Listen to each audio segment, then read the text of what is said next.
ஏசாயா அதிகாரம் 18.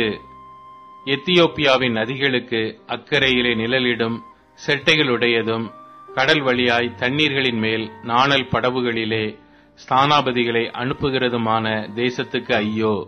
வேகமான தூதர்களே, நெடுந்தூரமாய் பரவியிருக்கிறதும் சிரைக்கப்பட்டதும் துவக்க முதல் இதுவரைக்கும் கெடியாயிருந்ததும் அளவிடப்பட்டதும் மிதிக்கப்பட்டதும் நதிகள் பாழாக்குகிறதுமான ஜாதி அண்டைக்கு போங்கள்.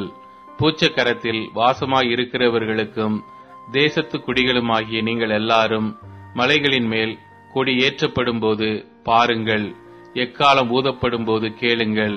நான் அமர்ந்திருந்து பயிரின் மேல் காயும் காந்தியுள்ள வேலை போலவும் அறுப்பு காலத்து உஷ்ணத்தில் உண்டாகும் பனி மேகத்தைப் போலவும் என் வாசஸ்தலத்திலிருந்து கண்ணோக்குவேன் என்று கர்த்தர் என்னுடனே சொன்னார். திராட்சை செடிகள் அறுப்புக்கு முன்னே பூ பூத்து முற்றி காய்க்கிற காய்கள் பிஞ்சாய் இருக்கும் போதே அவர் அரிவாள்களினாலே கப்பு கவர்களை அறுத்து கொடிகளை அரிந்து அகற்றி போடுவார். அவைகள் ஏகமாய் மலைகளின் பட்சிகளுக்கும் பூமியின் மிருகங்களுக்கும் விடப்படும். பட்சிகள் அதன் மேல் கோடை காலத்திலும் காட்டு மிருகங்கள் எல்லாம் அதன் மேல் மாரி காலத்திலும் தங்கும்.